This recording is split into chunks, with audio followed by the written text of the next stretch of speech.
Pretty nice sets back there. It's nice to have something to cover up my hoard of 501st battle packs. Pretty damn impressed with the diagonality set from this year. Really, I have the 2011 one on the table there. It's not even close. It's no contest. The new one is just so much better. 2011 has like these 3 little dinky buildings. Also, because I know you want to see it, there is the horde of battle packs.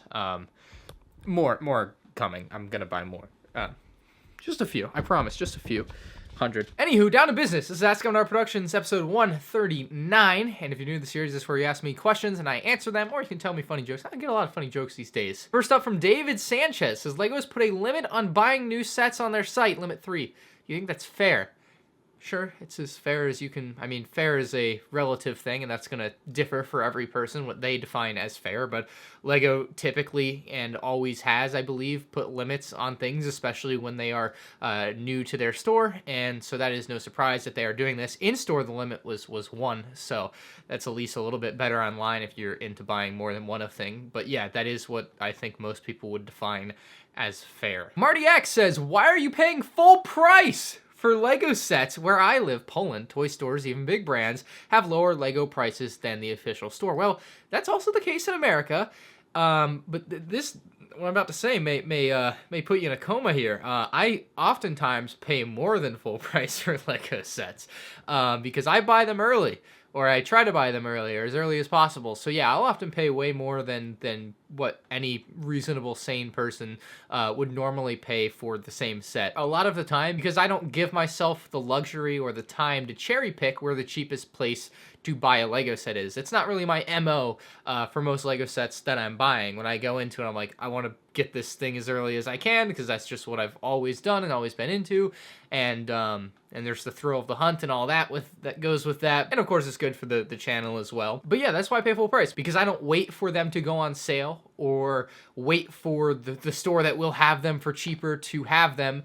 I get them as soon as I can from the place that has them first, and I don't really discriminate based on price in that case. Brickboys IG says, what do you think about the ObiWan show only being 1 season? So I've heard about this, and it makes sense because the ObiWan show was originally supposed to be a movie, right? So basically they're taking what would have been a movie and just making it a really long and good movie. Like if The Mandalorian season 1 had been a movie and they had condensed that, it wouldn't have been as good as I think that the whole series, or so far the season 1 had been. So basically, let's assume there's 8 to 10 episodes for Kenobi.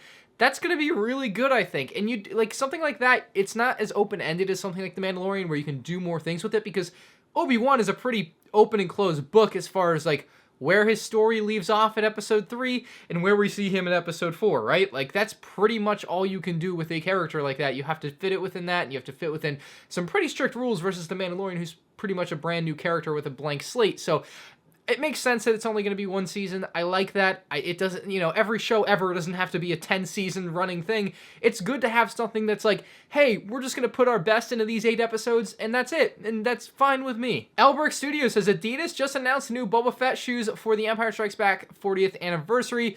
Are you going to be picking up a pair for yourself? So let me look these up and see what they look like. So I'm looking at the Boba Fett shoe, and it looks pretty damn snazzy. I might have to cop a pair if I can figure out how to buy them, because this site, at least, like, buying shoes to me is very convoluted. It's not as easy as buying Lego sets a lot of the time. So I will try to get that pair, actually. I think I like that pair, that Boba Fett pair. I also heard Adidas might be doing something in collaboration with Lego here soon. I don't know if that's going to be like an adult shoe, but if it is, I'll be all over that too, I think. So this one got 320 likes, so I figured I have to answer it. It was like the most upvoted question. It says, if Lego makes a Geonosis Arena, what features and minifigs you think will be in the set and the price? So if they were going to do a Master Builder Series style, we're talking about like a direct-to-consumer set, I think, right?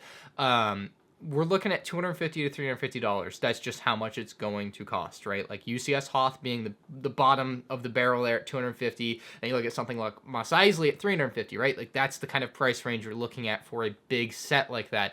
I want to see all 3 of the main animals. I don't know their names off the top of my head. I'm sorry. Oh my God, fake Star Wars fan. I think we need to have the chariot or whatever that Anakin and Padme are brought out onto. Of course, you're going to need the pillars that Obi-Wan and Padme and Anakin are all tied up into and chained onto, whatever. I think Count Dooku, Jango Fett, whoever else is up there with them. Feels like a set that you could maybe get away with finally getting Wat Tambor in, especially with it being so expensive. It could be like a cool exclusive figure for that set. And then, of course, a bunch of Geonosian battle droids and some clone troopers, because obviously the clone troopers come in and try to save the day, and Geonosian figures as well. So something like that, I think, is a pretty good picture in my mind of something that would be good. And obviously a big build of the stadium area or whatever. So CM4 Sai is a really good custom of this that's been around for a couple years that pretty well represents what I think a lot of people would like to see if LEGO were to do something like this.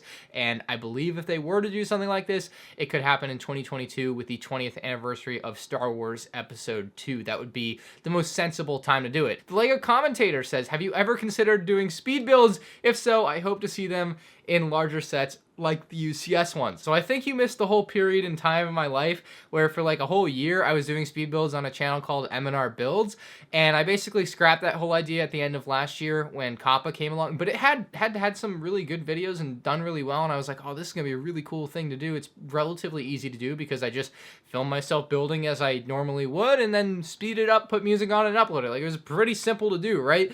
But Kappa came along and I was like, this is dumb, all these rules, and I don't want anything to do with this.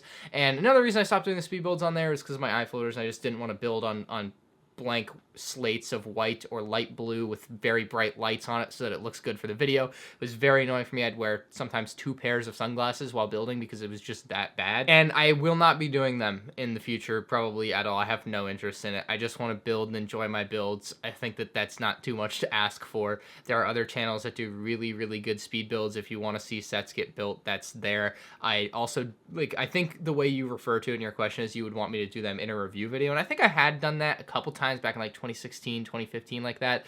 But I don't like that in my reviews at all either. I think it really cuts up the review and doesn't make sense to have in the review, because you basically go from a video that's like, here's 2 minutes of me talking and here's 4 minutes of nothing but music, and it just doesn't fit, right? So it makes sense as its own separate video to me, but I'm not going to be doing those either. So yeah, I've done them, I did them, not probably gonna revisit that. Ethan says, have you ever considered your LEGO collection as hoarding? If so, what would you hypothetically do about it? Because your garage looks like a storage unit locked up and never touched. I mean, basically that's what the garage has become right now, is a storage unit for me, because until I have more space, they just have to make do with what you have. I wouldn't consider it hoarding, though. I'm collecting things, right? Like, you're gonna make fun of me for saying that. But it's not like I'm keeping trash. Well, the First Order ATS team maybe, okay. You wouldn't look at it the same way if I had a 3 or 4 bedroom house with all my stuff sprawled out and set up the way that I eventually envision it to be. Then you won't think it's hoarding, right? So I don't think it's that big of a deal. It really isn't. HKR says, are you going to keep all your 5 Battle Pack boxes or just a few in general with multiples of sets? Do you still keep the boxes? No, I don't. I've already thrown out all of the 501st except for like one of the sets that I've opened and built for the 501st Battle Packs. The ones that I showed you earlier are sealed, so I just haven't built those yet. So yeah, I don't keep the boxes when I have like 30 of them. No, that's a little ridiculous. Come on, I'm not that crazy. See, not a hoarder, I promise. See, exactly. But I am keeping the instruction manuals because I think next year, assuming conventions happen and everything, I'm gonna like just hand out the instruction manuals from it signed if people want that. So if you can't afford to like bring a File First Battle Pack or something, but you want something from me signed, like I will happily just give you one of the many instruction manuals left over that I will certainly have, and I'll have it signed and whatnot. So if you're not into that, doesn't hurt you, but if you want one, I'll have it, I think. Diana Johnson says, when is the UCS The Child coming out, aka Baby Yoda? If you don't know, do you know when we will have 2021 Star Wars set rumors? No, I don't know when we'll have 2021 Star Wars set rumors. When we have rumors, I'll make a video about it. I have been pretty clear about that, I feel like. But when is The Child coming out? The Child should be coming out. So I went and looked back. The Porg, which is very similar to what we're seeing here with The Child, it's a later half of the year, kind of separate release, buildable character. The Porg came out October 1st.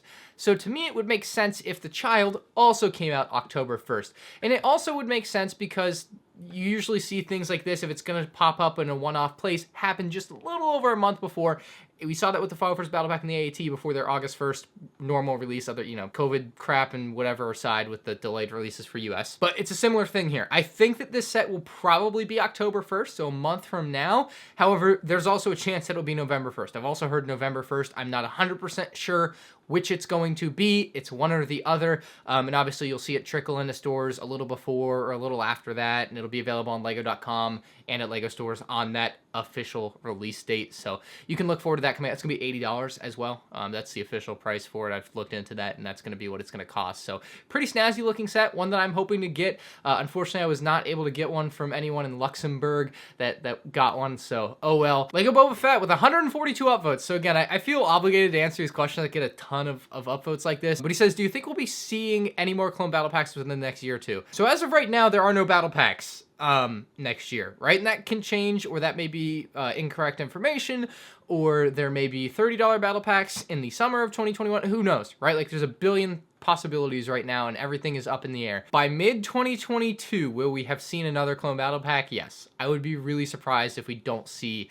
another set with multiple clones like that for army building or whatever the purpose may be. It would just be really surprising. I don't know. That's just the way I feel about it. At a basic level, yes, we will see one, I would think. Farhan says, hey Ryan, should Lego make conversion kits / sets with instructions and additional parts, like turning the UCS Imperial Star Destroyer into the Venator class Star Destroyer? So I don't know how, like, it seems a little bit intricate to go from something like a Star Destroyer to a Venator. I think maybe even a better example would be like if you want to go from like Anakin's Jedi Starfighter to Obi-Wan's. You're just changing out all the yellow parts for red parts. Like, would Lego sell a kit that has some red parts and an Obi-Wan minifigure and an R4 minifigure to swap it out? I don't know.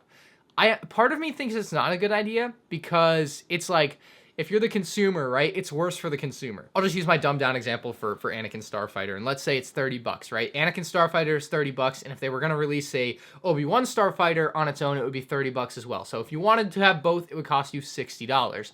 But in this hypothetical where they make like these conversion kits, you have to buy 2 Anakin Starfighters because that's the only one that they sell, and then you have to buy the conversion kit. So you spent $60, and then you gotta spend another $10 on the conversion kit, and all of a sudden you spent $70 instead of $60. So looking at it that way, I actually don't think it's really a great thing for the consumer, although it's not like a terrible idea. I just don't think it works out monetarily, and most people would scoff at that. Micah says, do you know if the Duel on Bespin set is going to be a limited quantity thing, like it will only be out once, and once it's sold out, they won't make more? Is it just going to be a normal set where they make more? Ask customer service, but they seem a bit confused.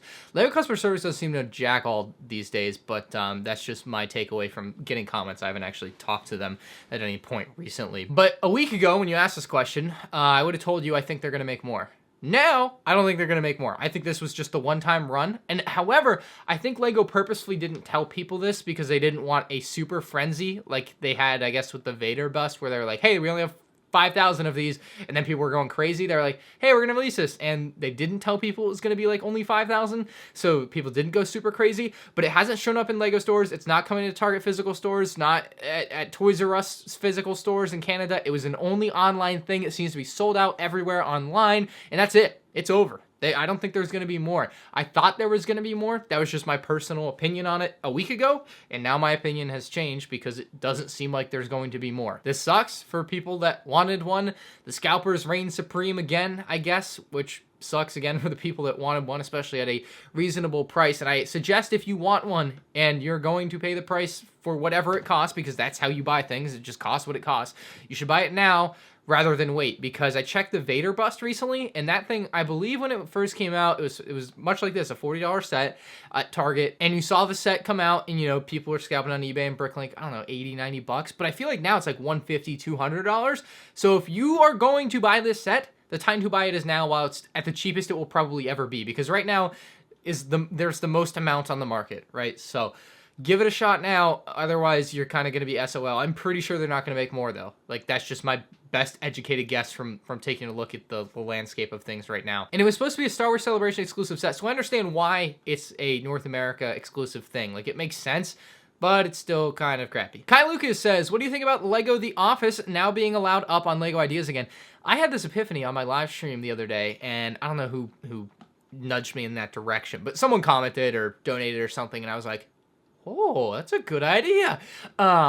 I should make a Lego Office Ideas project. I freaking love The Office. I've watched it 4 times through. It's wonderful. Like, and this is all within like the last year and a half now. It's wonderful. I love it to death. I should build The Office from October and then have it be an ideas project that you can support. That would be really cool. Right? Like, shouldn't I do that instead of doing some other mock that I'm probably not going to finish? It'd be really cool to like be the guy who makes the Office set that gets 10,000 and actually gets approved. Cracked Brick says, do you think LEGO should ever consider redesigning the LEGO logo? Don't get me wrong, I love it, but maybe a sleeker design. Yeah, so a lot of companies recently, I would say in like the last 5 years, have gone to like very modern, simplistic logo designs, like with sharp edges and whatnot. LEGO has resisted this change, right? The last time they changed their logo, I believe, was in 1998, so it's been well over 20 years now. And part of me thinks this one might be the one, right? They might not change it again forever. But if history is any indication, they changed their logo quite a bit. So I think it would be a little bit crazy to rule it out. And I'm sure they always, you know, have these internal conversations where it's like, hey, could we change our logo? Do you like this? No? All right, let's keep what we have, right? Like, if they come up with something that's better, that they think is better, maybe they change it. But the brand recognition is just crazy for the logo that they have right now.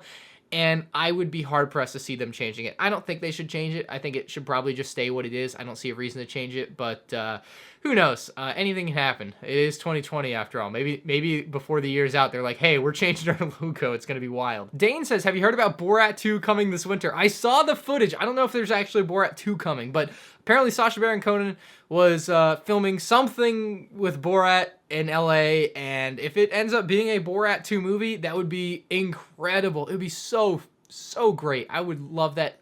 Nothing more. But who knows? It could just be a clip for a TV show, because they have done that a couple times with the Borat character in recent years. Anyway, guys, that is it for Ask Him in R139. If you did enjoy, hit that like button. If you're new to the channel, subscribe. And if you have a question for next week's episode, you can leave it down in the comments section below. Thank you for watching. I'll see you next week.